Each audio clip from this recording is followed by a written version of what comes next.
Bismillahirrahmanirrahim. Assalamualaikum warahmatullahi wabarakatuh.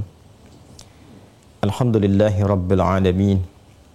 Wassalatu wassalamu ala rasulillahil karim, nabiyyina Muhammadin al-amin, wa ala alihi wa sahbihi ajma'in, wa ba'd. Faya ahbaballahi wa ahbaba rasulihi sallallahu alaihi wasallam, usi nafsi wa iyyakum bitaqwallahi faqad fazal muttaqun fala tamutunna illa wa antum muslimun. Faqala ta'ala ya ayyuhalladzina amanu taqullaha haqqa tuqatih wa la tamutunna illa wa antum muslimun. Saudara-saudariku yang terhubung pada umumnya dari Norwegia secara keseluruhan, baik melalui channel YouTube pada keluarga besar Kamis ataupun juga di Zoom pada kali ini, izinkan mengawali perjumpaan kita dengan sama-sama bermohon kepada Allah Subhanahu wa taala. Semoga kita semua senantiasa dirahmati dan diridhoi oleh Allah Subhanahu wa taala, diberikan kesehatan dan kekuatan untuk menata seluruh aktivitas yang telah Allah amanahkan kepada kita dimanapun kita berada, baik di Indonesia, di luar Indonesia, atau dimanapun sepanjang berkehidupan. Maka tugas kita adalah memaksimalkan usia hidup itu untuk sebaik-baiknya memupuk amal soleh sebagai bekal kembali terbaik kepada Allah Subhanahu wa ta'ala. Jangan sampai Allah tempatkan kita di belahan dunia berbagai tempat, namun penempatan itu belum juga mengantarkan kita untuk mengenal Allah dengan baik. Bila sudah diantarkan pada tempat-tempat tertentu, ke belahan-belahan dunia tertentu, melampaui aneka ragam tempat yang belum tentu sebagian orang dapat kunjungi, dan dengan itu belum mampu mengenal Allah, maka kemana lagi Allah mesti tempatkan untuk bisa mendekatkan diri dan mengenalnya. Karena itulah bagian pokok yang penting untuk mengenal Allah Subhanahu wa ta'ala adalah mengenal diri kita, mengenal sifat-sifat yang telah Allah lekatkan bersamaan dengan penciptaan kita. Di antara sifat dimaksud adalah hal yang terkumpul pada bagian jiwa kita, di jiwa takwa dan jiwa fujur, seperti diisyaratkan dalam Al-Quran surah ke-91 Asy-Syams di ayat yang ke-7 sampai dengan 8 itu. Wa nafsin wa ma sawwaha, dan demi jiwa manusia yang sempurna penciptaannya kala roh itu telah mulai masuk ke dalam fisiknya.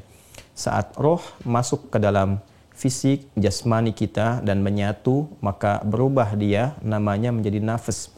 Dari situ diserap ke dalam bahasa Indonesia menjadi nafas, bernafas. Seseorang dapat bernafas karena sudah terlihat tanda-tanda roh masuk dalam dirinya, dan dengan itu pula dia dinyatakan memiliki tanda berkehidupan.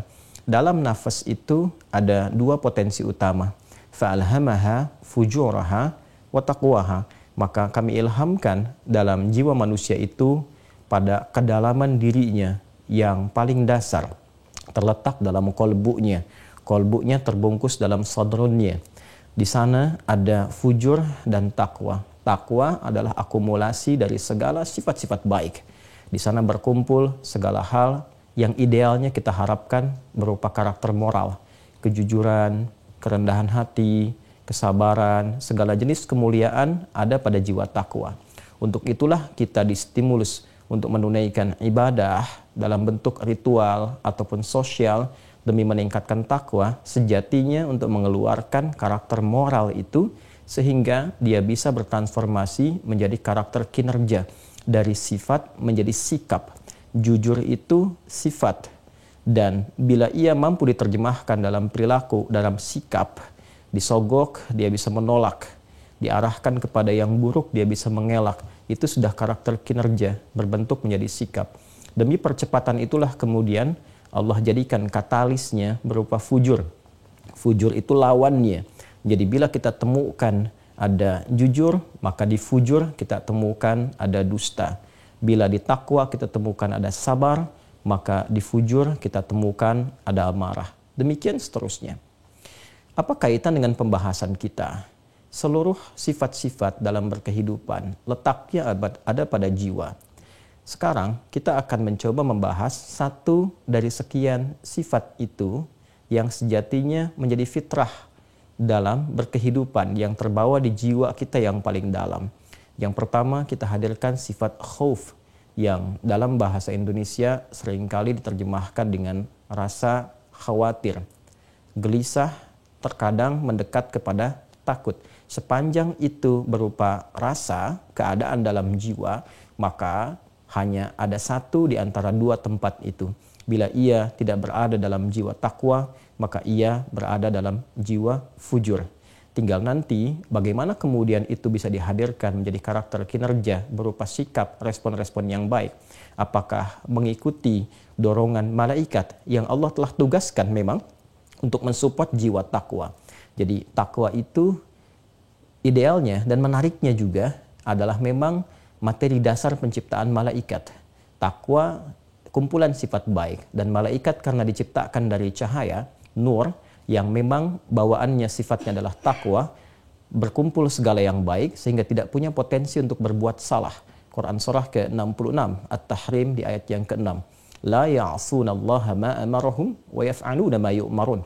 Mereka tidak punya peluang untuk berbuat keliru dan mengerjakan tupoksi tugas itu sesuai dengan tupoksinya. Nah, ini yang menjadi menarik. Malaikat tidak pernah mengenal salah karena sifat pembawaan dari penciptaannya yang dari cahaya itu dikumpuli atau berkumpul padanya sifat-sifat takwa.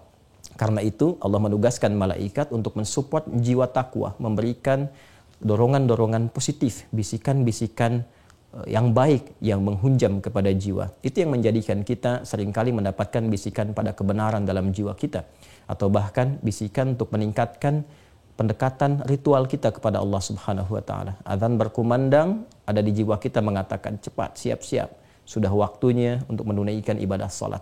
Itu gambaran bisikan dari malaikat. Sisi lain, fujur juga dimintakan oleh setan, ya, khusus kepada Allah Subhanahu wa taala untuk menjadi bagian dari was-wasnya, bisikan-bisikan halus yang meresapkan kepada fujur sehingga fujur itu berdiri sendiri dan dia bergeser dari tugasnya untuk menjadi katalis terhadap jiwa takwa.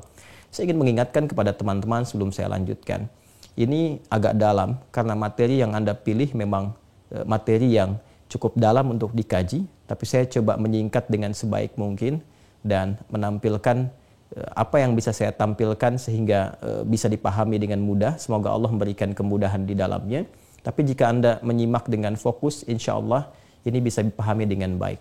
Saya akan ambil jeda sebentar nanti untuk mengilustrasikan sehingga mudah dipahami dengan baik. Izinkan saya menyempurnakan mukaddimah dulu sehingga apa yang tadi saya ingin uraikan bisa tuntas saya sampaikan. Sifat fujur mulanya menjadi katalis bagi jiwa takwa. Setan memohon kepada Allah untuk membuktikan kesombongannya.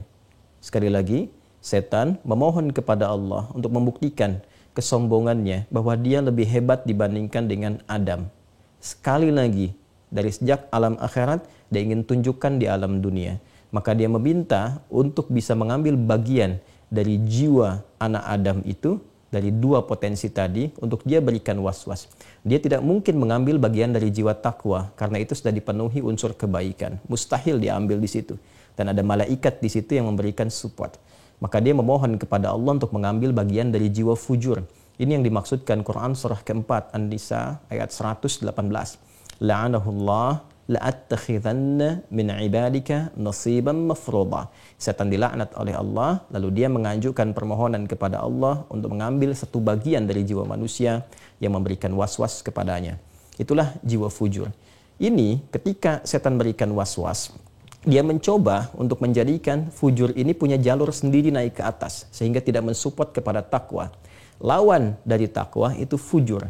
Seperti saya contohkan tadi, kalau ada yang baik di takwa, maka ada yang buruk lawannya di fujur. Jika amarah itu di fujur, sabar itu di takwa. Awalnya, sejatinya, amarah diciptakan bukan ingin menjadikan manusia pemarah, tapi untuk menstimulus dan menjadi katalis, mensupport supaya sabar di jiwa takwa itu cepat muncul keluar. Sebab kalau tidak ada amarah, itu sabar tidak akan pernah muncul keluar. Ya, tapi setan menjadikan jalur fujur itu tidak mensupport ke takwa. Dia berdiri sendiri, bikin jalur sendiri, naik ke atas, dan diperintahkan itu untuk selalu memberikan respon-respon negatif, berdiri sendiri, naik menjadi amarah tersendiri, sehingga keluarlah perilaku yang buruk disebut dengan su. Itu yang dimaksud Quran surah ke-12 Yusuf di ayat ke-53. Wa ma ubarri'un nafsi innan nafsa la'ammaratum bisu illa ma rahima rabbi. Kita nggak bisa menjadikan pribadi kita itu suci, karena ada potensi dalam diri kita yang diberikan was-was oleh setan berupa fujur. Kalau dia naik ke atas berdiri sendiri, maka menjadi su. Naik ke nafas, keluar su. Dari nafas dan su sering disingkat dengan nafsu. Kan? Nah, ini yang menjadikan kemudian itu mengeluarkan sifat-sifat buruk. Menariknya, takwa disebutkan derivasinya dalam Al-Quran kurang lebih 115 kali, nafsu 115 kali, malaikat 88 kali, setan 88 kali. Jadi, dalam berkehidupan kita semua pasti akan dihadapkan pada pergolakan-pergolakan dalam diri kita untuk mengarahkan semua rasa dalam jiwa kita, sehingga perjuangan ini akan memilih apakah yang baik yang keluar ataukah was-was setan yang diikuti. Nah, pertanyaannya, khauf dan khasyah itu ada di mana? Apakah gelisah, khauf, khawatir itu ternyata bisa diarahkan kepada takwa? Atau jangan-jangan dari kegelisahan justru ada orang berbuat maksiat misalnya, ada orang bertindak kriminal misalnya. Bagaimana mengatasi itu semua? Seperti apa konsepsinya? Ini akan kita dudukkan dengan mendefinisikan terlebih dahulu apa itu khauf, apa itu khasyah, lalu mengorelasikan kepada mukaddimah yang telah tadi saya utarakan. Ini penting saya buka di awal supaya nanti tidak saya uraikan lagi dan tidak ada kebingungan ketika saya turunkan ini sumbernya dari sini, sumbernya dari sini. Baik, mari kita definisikan sejenak. Saya akan berdiri dan coba kita tuliskan. Bismillahirrahmanirrahim. Tema yang teman-teman pilih adalah tentang apakah khauf atau khasyah. Di sini ada khauf. Kemudian di sini ada khasyah.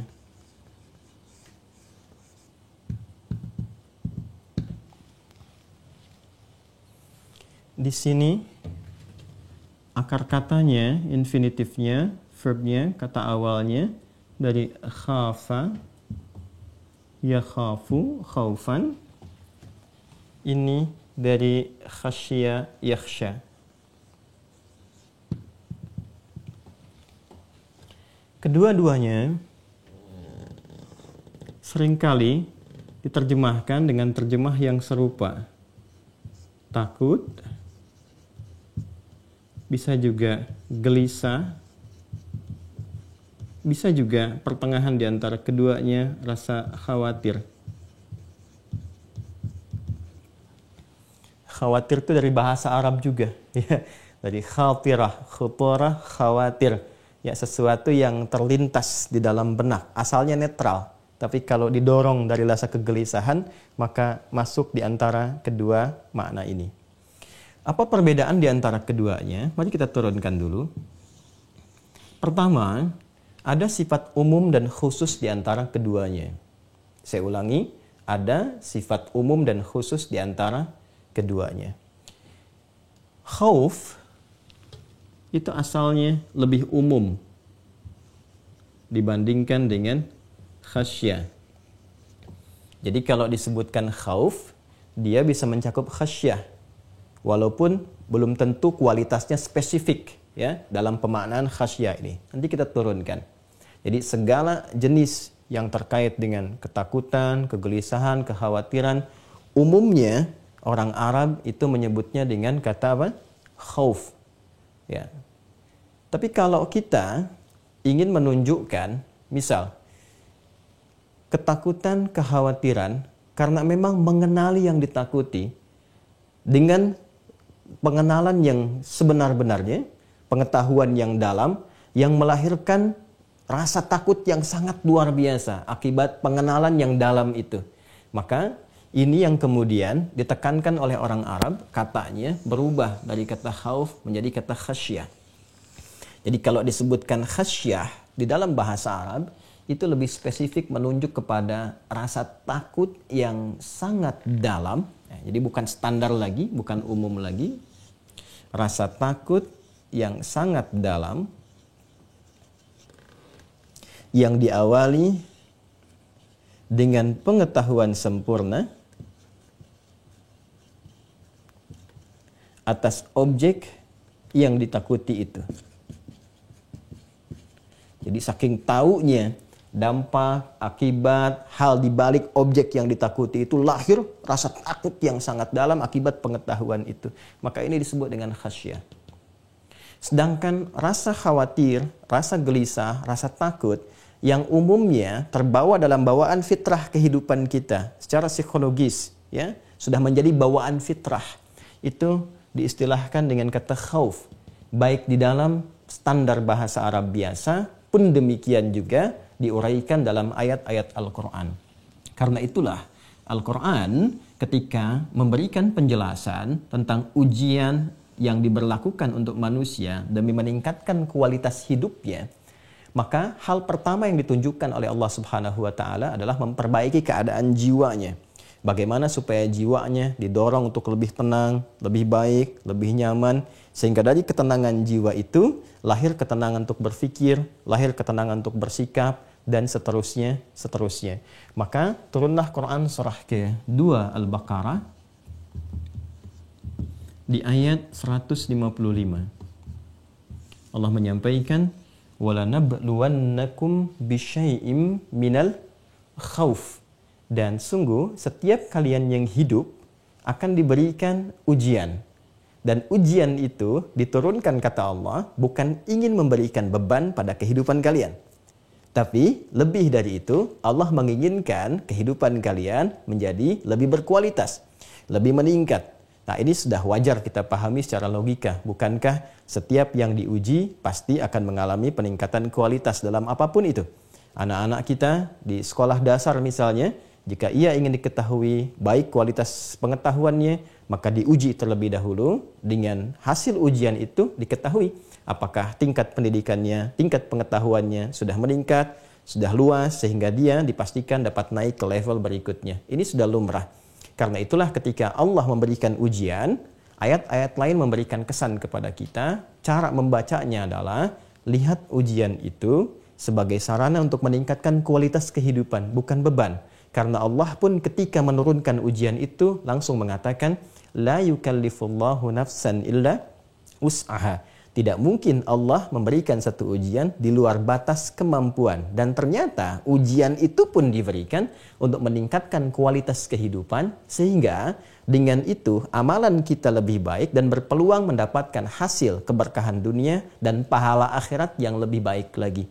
Karena itu disusul dengan kalimat laha makasabat. Ya, la-nya itu apa yang kita dapatkan. Jadi ketika kita berhasil mengatasi itu, terjadi peningkatan kualitas hidup, maka dengan meningkat itu bertambah pengetahuan, bertambah ibadah, bertambah kesabaran, bertambah pahala. Laha, la. Apa yang kamu peroleh dari ujian itu? Ya, laha makasabat, berdasarkan sikap yang kamu bangun dari situ. Pertama kali apa yang Allah ujikan kepada kita adalah sifat khauf. Ya, ini. وَلَنَبْلُوَنَّكُمْ بِشَيْءٍ مِنَ الْخَوْفِ. Ini untuk memberikan kesan kepada kita bahwa ini inti yang nanti akan menentukan segala sikap perilaku kita. Apakah sikap ini bisa tertata dengan baik? Apakah sikap ini bisa tertata dengan sempurna? Apakah segala perilaku kita akan bisa normal untuk dilakukan? Ternyata sumbernya, kuncinya ada di sini.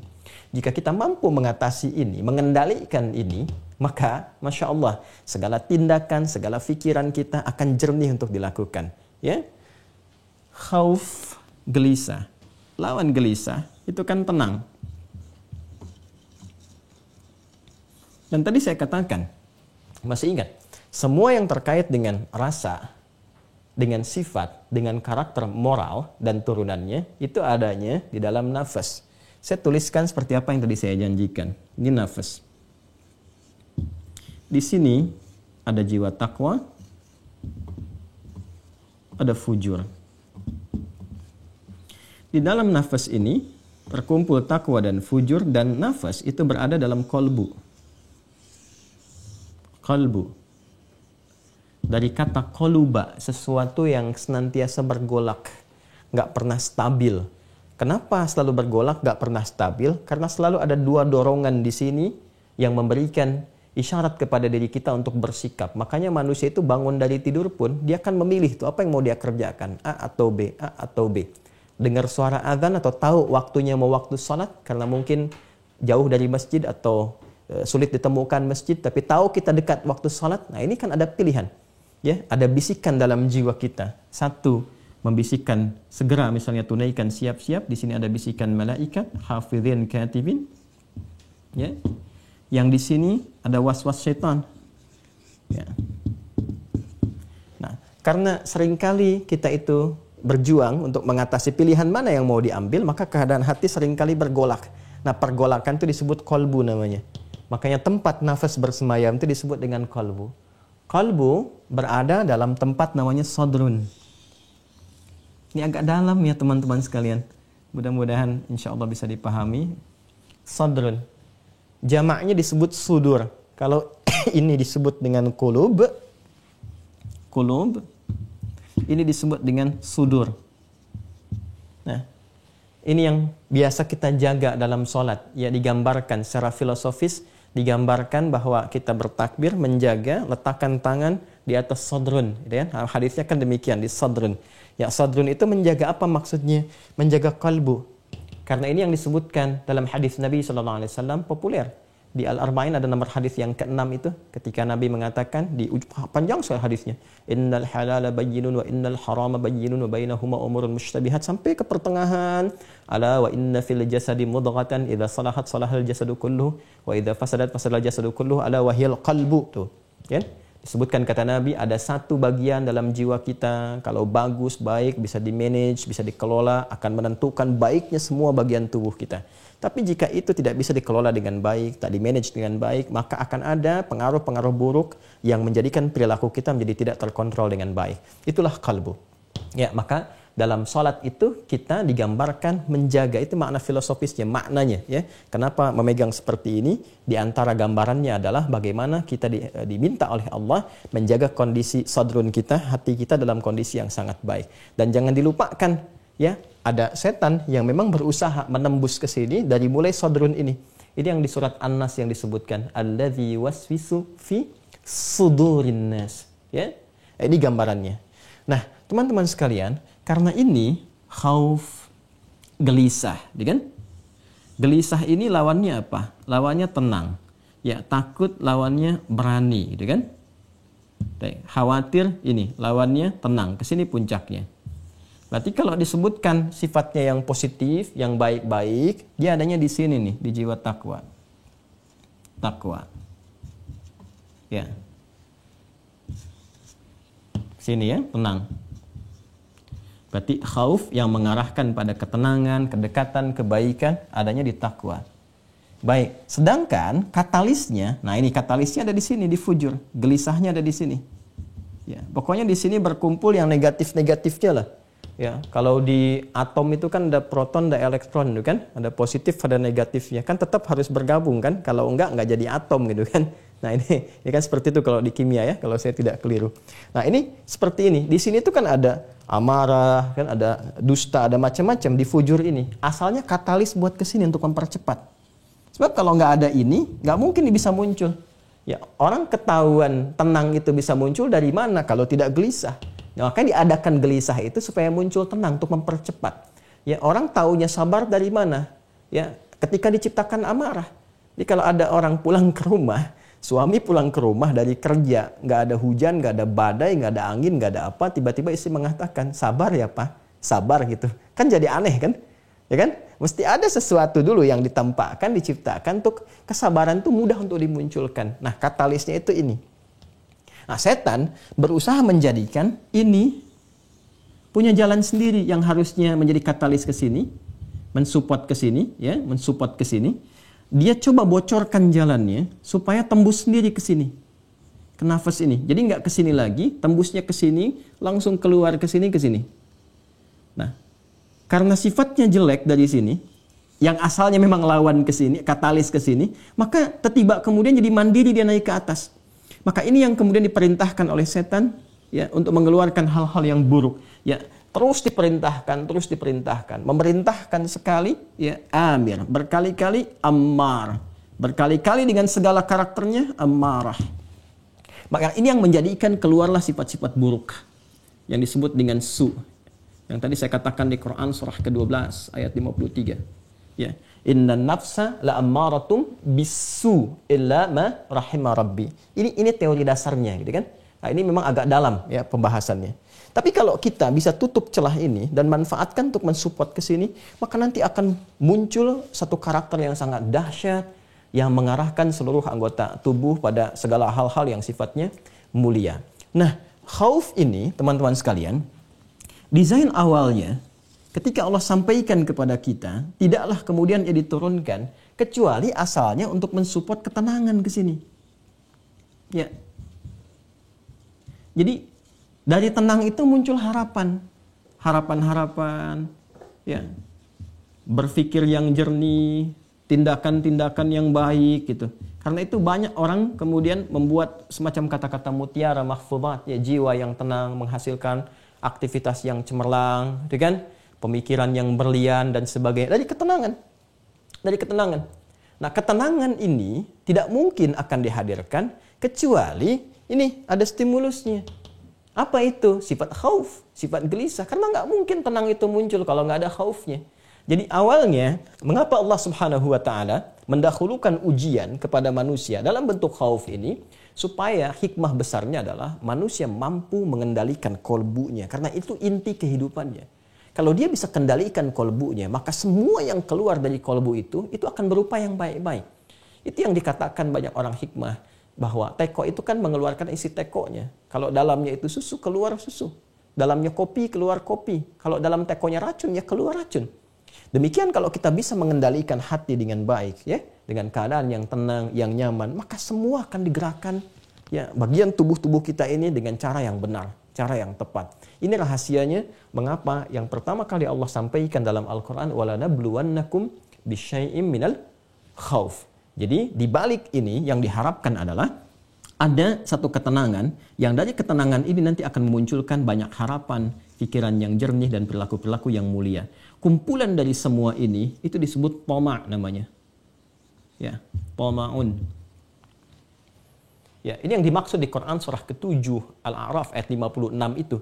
Ya, ketika Allah meminta kita semua hambanya untuk bermohon kepadanya khaufan wa tama'a.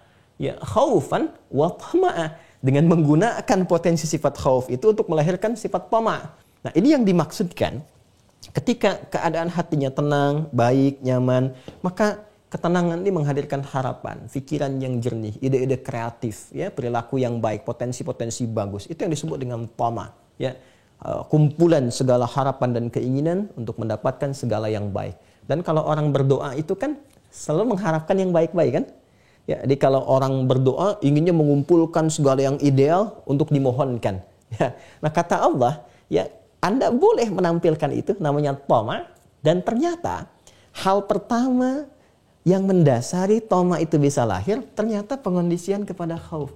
Ya, maka Allah katakan, ya silahkan berdoalah kalian semua, minta kepada Allah. Caranya bagaimana? Khaufan wa tama'a. Ya, khaufan wa tama'a. Dengan cara engkau mengendalikan sifat khaufmu, ya, rasa takutmu, gelisahmu, gitu kan? Khawatirmu, gelisah, takut, khawatir yang bagaimana? Itu yang nanti kita akan bahas. Ya, yang menghadirkan sifat tama' yang dengan itu permohonan kepada Allah bisa maksimal kemudian untuk diharapkan. Tapi lebih daripada itu satu dari sekian contoh. Lebih daripada itu, ternyata pengendalian sifat khauf ini kalau benar bisa dikendalikan dengan baik, maka tama' itu bukan sekedar dihadirkan dalam doa.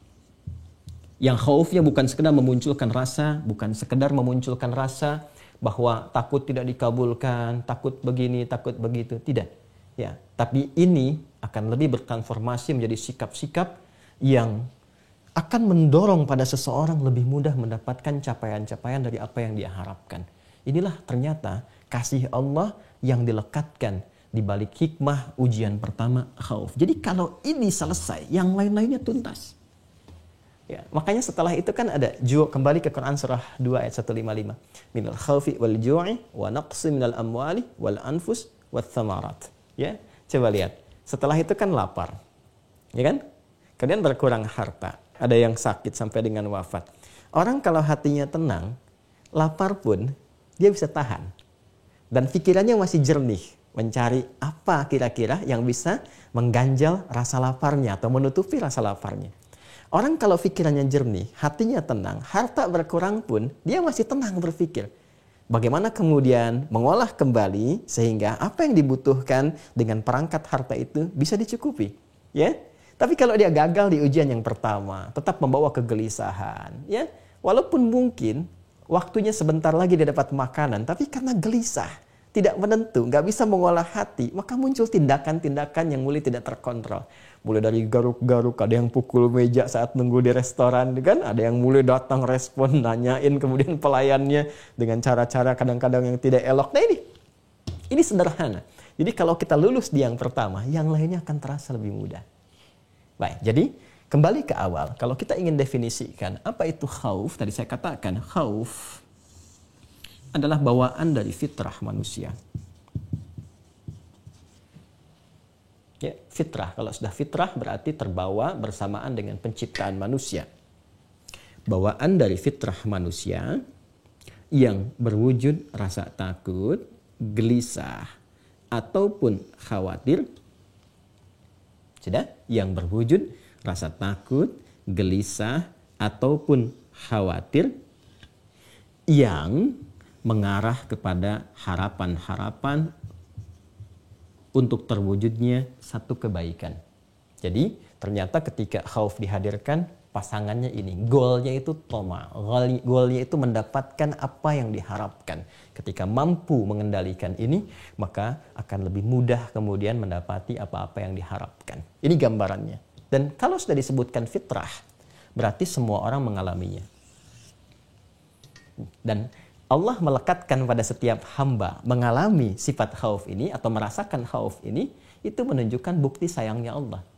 Ya, kalau tidak sayang, dicabut dari yang satu, dibiarkan pada yang lain. Ya kan? Nah, justru karena sayang, diminta setiap hamba berhasil mengendalikan itu, sehingga ketika dia berhasil mengendalikannya, dia bisa menata dengan baik dan mengarahkan khauf langsung kepada tomanya. Kalau dia sudah bisa manage, ini seakan-akan gak ada khawatir lagi. Ada selintas itu, tapi dia bisa langsung ya kendalikan. Anda bisa lihat orang kan, kalau orang sudah bisa mengatur keadaan jiwanya itu, Masya Allah, seberat apapun masalah, bagi orang lain kayaknya nggak bisa nanggung begitu kok. Dia bisa santai aja gitu kan, kayaknya tenang. Nah itu dia.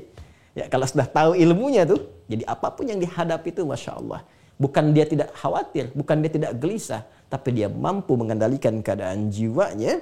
Yang saking baiknya dalam mengendalikan itu, dia bisa menghadapi setiap persoalan langsung kepada tomanya dan melewati fase-fase dalam khaufnya.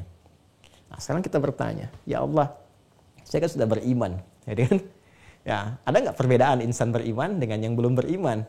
Sekiranya mungkin ada akselerasi bagi insan beriman, ada percepatan, sehingga dengan imannya itu dia lebih mudah bisa mengendalikan sifat khaufnya, rasa khawatirnya, sehingga langsung bisa mendapatkan jalan cepat menuju ketenangan, ya, jalan pintasnya menuju ketenangan, sehingga dengan ketenangan itu bisa mendapatkan apa yang diharapkan berwujud toma yang tadi disebutkan.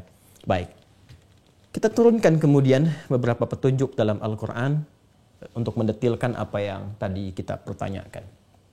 1. Kita jawab di Quran surah ke-2 ayat 38. Lalu kita percepat ke Quran surah kedua ayat 185. Ya, karena waktu kita sangat terbatas sekali. Pelan-pelan ya. Baik. Ini saya bulati untuk memberikan hal yang penting. Misalnya kalau highlight kan dikasih garis begini, saya bulati supaya mudah untuk terlihat ya. Fokus ya teman-teman sekalian, karena ini fitrah, artinya semua orang. Kalau sudah semua orang, maka spektrumnya meluas, tidak hanya insan beriman. Siapapun bisa takut, bisa khawatir. Ya, jadi bukan hanya insan beriman, yang belum beriman pun itu ada rasa takut. Ya, anak pulang terlambat, takut. Ya, gelisah. Ya, suami pulang terlambat, gelisah, ya kan? Atau lihat hewan buas ini takut. Ya, itu sudah standar, ya, sudah fitrah yang melekat. Nah, sekarang kita kembali ke pertanyaan kita, bagaimana kita bisa mempercepat mengendalikan ini semua sehingga bisa mendapatkan ketenangan yang sangat berperan dalam menghadapi segala tantangan sehingga mudah untuk mendapatkan segala harapan. Pertama, Quran surah kedua, Al-Baqarah ayat 38. Ini dasarnya. Allah berfirman, "A'udzubillahi minasyaitonirrajim. Qul nahbitu minha jami'an. Fa imma ya'tiyannakum minni hudan. Faman tabi'a hudaya fala khaufun." Nah ini, fala khaufun 'alaihim wala hum yahzanun. Nah ini dia kata khauf pertama yang disebutkan dalam Al-Qur'an, Quran surah kedua ayat 38. Qul nahbitu minha jami'a. Maka aku firmankan kepada Adam dan istrinya, ya kan? Sekarang misi kalian di bumi dimulai untuk menjadi khalifah. Turun semua ke bumi. Fa imma ya'tiyannakum minni huda. Maka bersamaan dengan dimulainya misi kalian, aku turunkan petunjuk, pedoman berkehidupan, disebut dengan hudan namanya. Pedoman berkehidupan dari Allah Subhanahu wa taala. Baik ya? Nah, faman tabi'a hudai, siapa yang mampu mengikuti pedoman berkehidupan yang aku turunkan ini. Kalimatnya tegas mengatakan hudai, pedomanku lah itu, pedomanku yang memang dilekatkan langsung kepada Allah untuk memberikan kesan. Ini bukan manusia yang buat. Oh ya, sekali lagi ini bukan manusia yang buat, ya, tapi Allah langsung yang tetapkan. Ya, faman tabi'a hudaya fala khaufun, maka dijamin. Ya, pakai fa tuh, harfu atfin rabitin baina syai'aini bila hudud. Ya, konjungsi perangkai dari dua hal yang cepat tanpa jeda. Jadi begitu diikuti, ya, maka step berikutnya akan terjadi sesuatu dengan cepat, lanjut, langsung tanpa jeda. Ya, seperti orang berdoa, peristiwa pertamanya berdoa, ya, begitu selesai doa langsung dikabulkan, nggak nunggu lama. Itu pakai fa. Mirip kisah Nabi Zakaria, ya, saat berdoa di mihrabnya Maryam itu, ya, dalam sholat, beliau baru selesai doa, sholatnya belum selesai, baru selesai doanya, langsung ada jawaban. Itu sambutannya pakai fa. Di Quran surah ke-3 Ali Imran ayat 38 sampai 39. 38 ya doanya, 39-nya jawabannya. Begitu dijawab pakai fa'nadathul malaikah. Nah, ini pun padanannya orang yang mampu mengikuti petunjuk yang Allah turunkan ini, maka seketika tanpa jeda Allah akan berikan satu anugerah pertama, fala khaufun. Maka Allah yang langsung memberikan jaminan penjagaan kepada jiwanya. Tuh. Supaya dia senantiasa berada dalam keadaan tenang.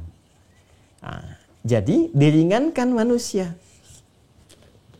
Ya, diringankan manusia untuk berikhtiar mengelola atau memanage keadaan hatinya, ya, kegelisahan dirinya.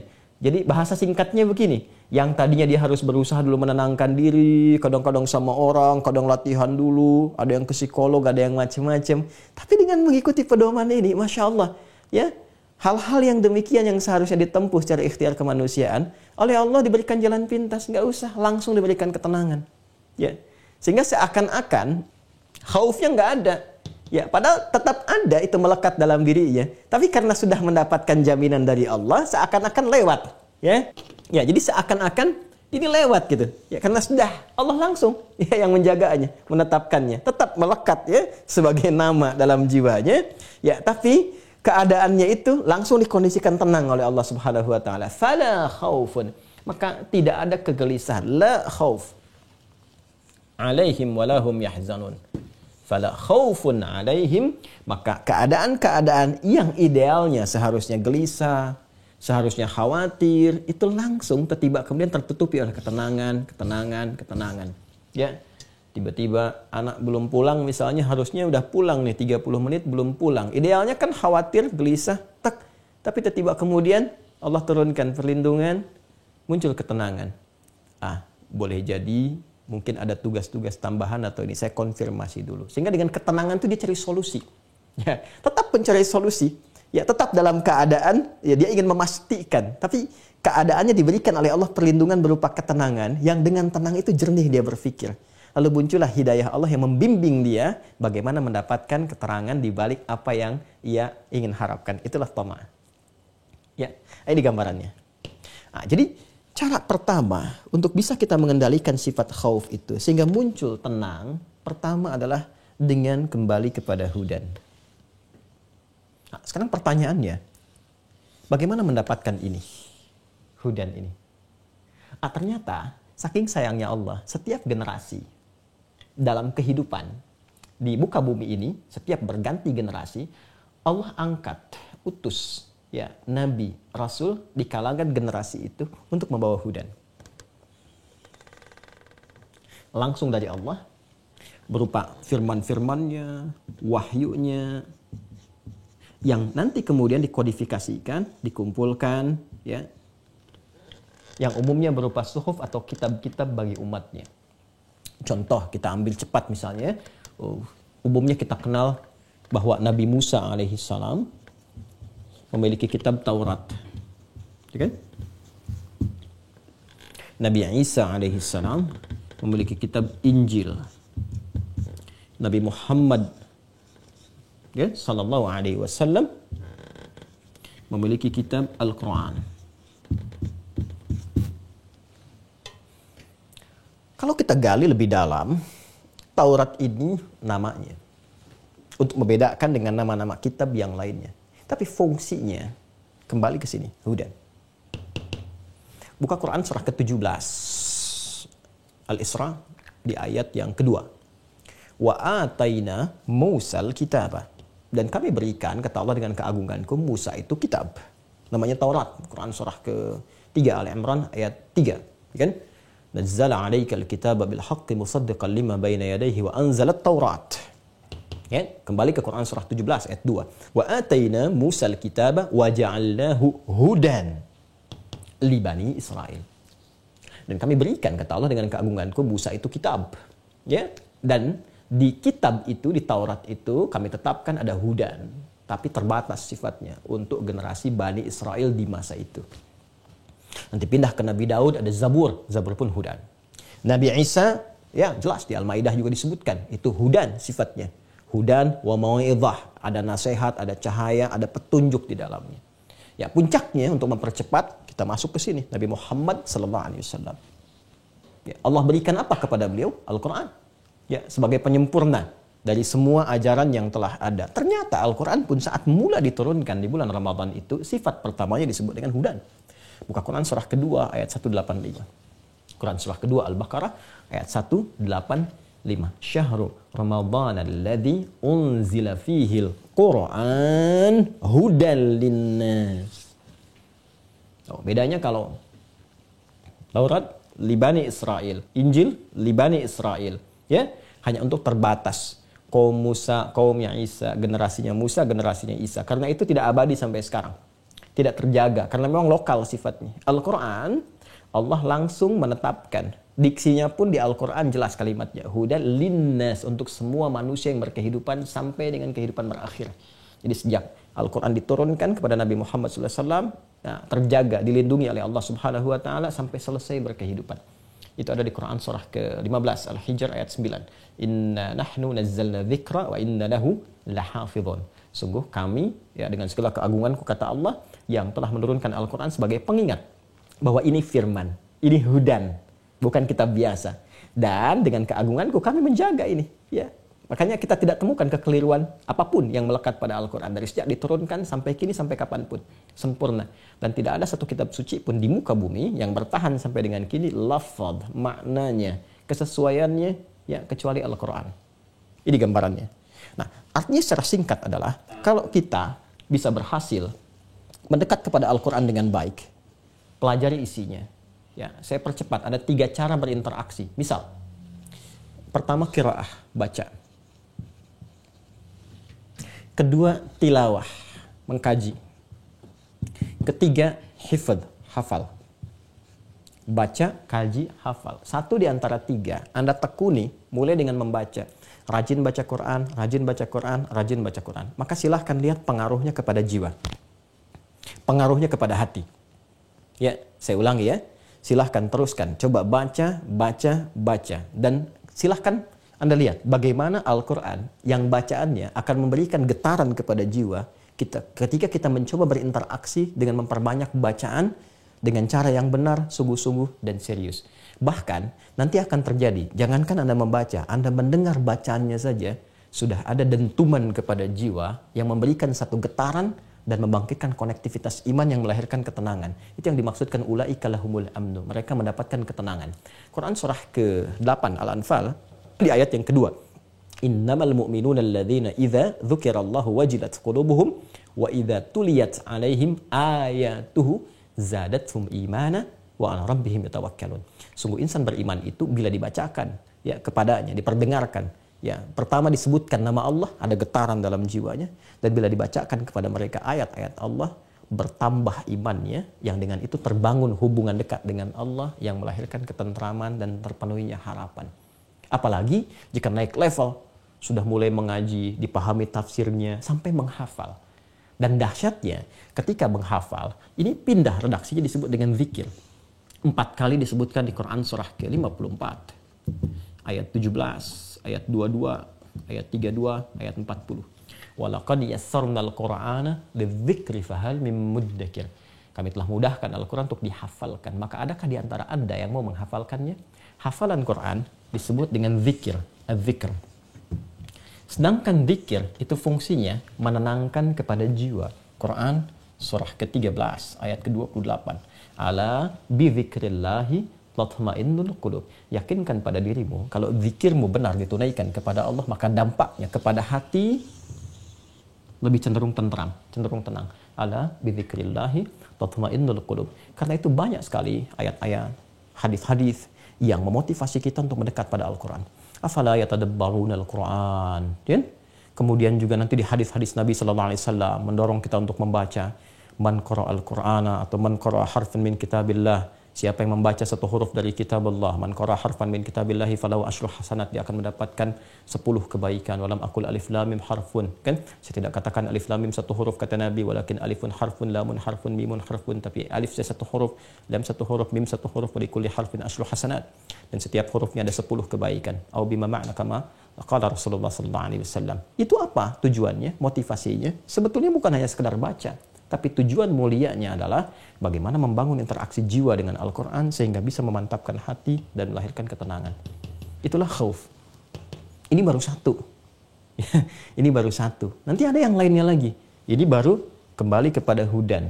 Jadi interaksi dengan Quran itu dampaknya bukan hanya nanti melahirkan pedoman-pedoman berkehidupan yang membimbing kita bagaimana bersikap dari ujung kepala sampai ujung kaki.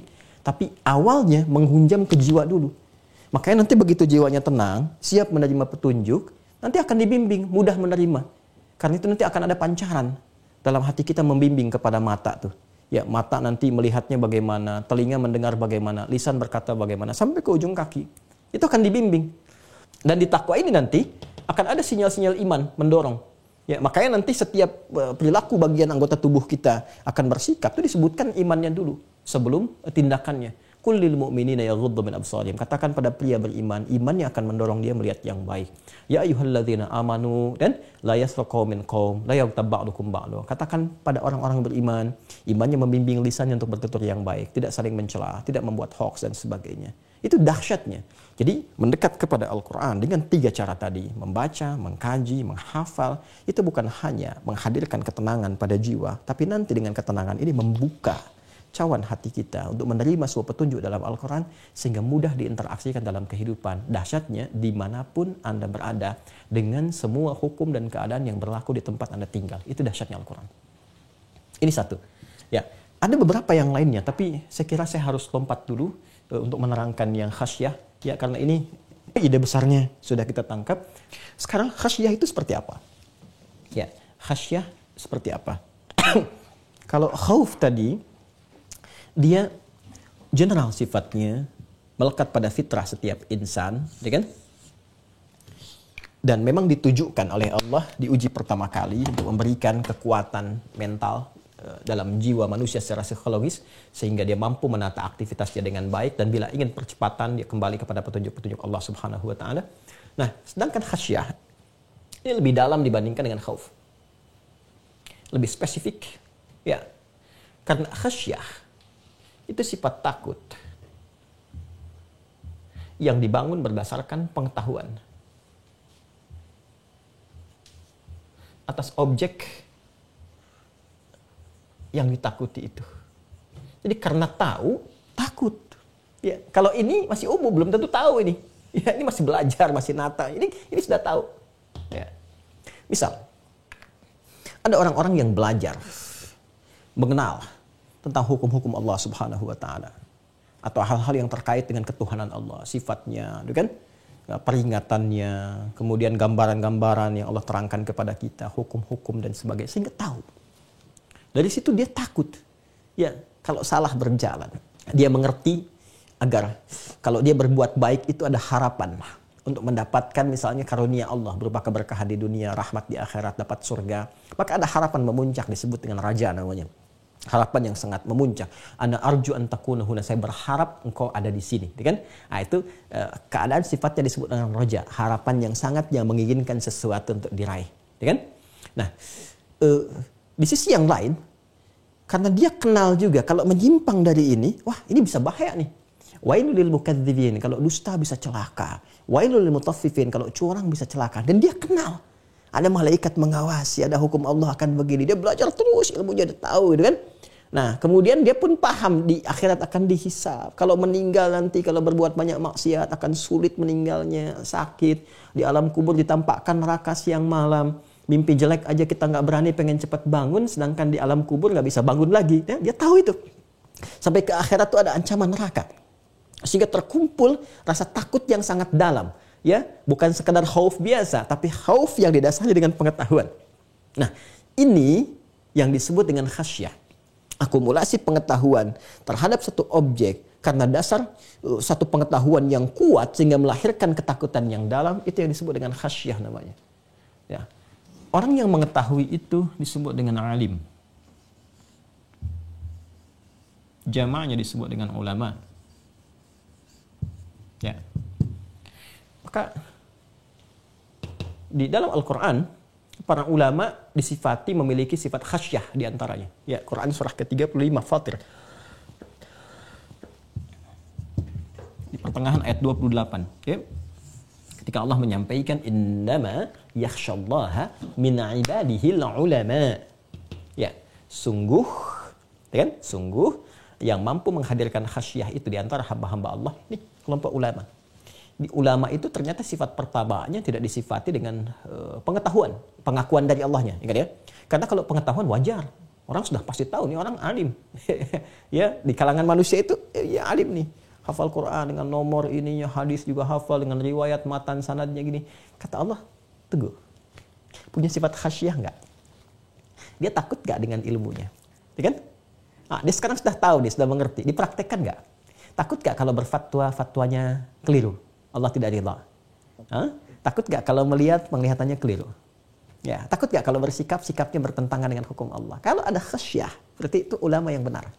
Ya kan? Dia menjaga ya hukum-hukum itu dengan dasar ketaatan kepada Allah dan takut kalau menempatkan ilmu itu bukan pada tempatnya. Karena khasyah itu nanti yang akan menjaga keilmuan ulama sehingga bimbingan yang disampaikan ulama itu cenderung lurus. Dan lurus itu yang melahirkan maslahat dalam kehidupan. Jadi kalau nggak punya sifat khasyah itu berbahaya. Ilmu yang dimiliki oleh orang-orang yang disebutkan oleh manusia dengan nama ulama. Anda bisa bayangkan. Ya, bisa digunakan pada yang tidak tepat. Ini mungkin fatwanya bisa dipesan.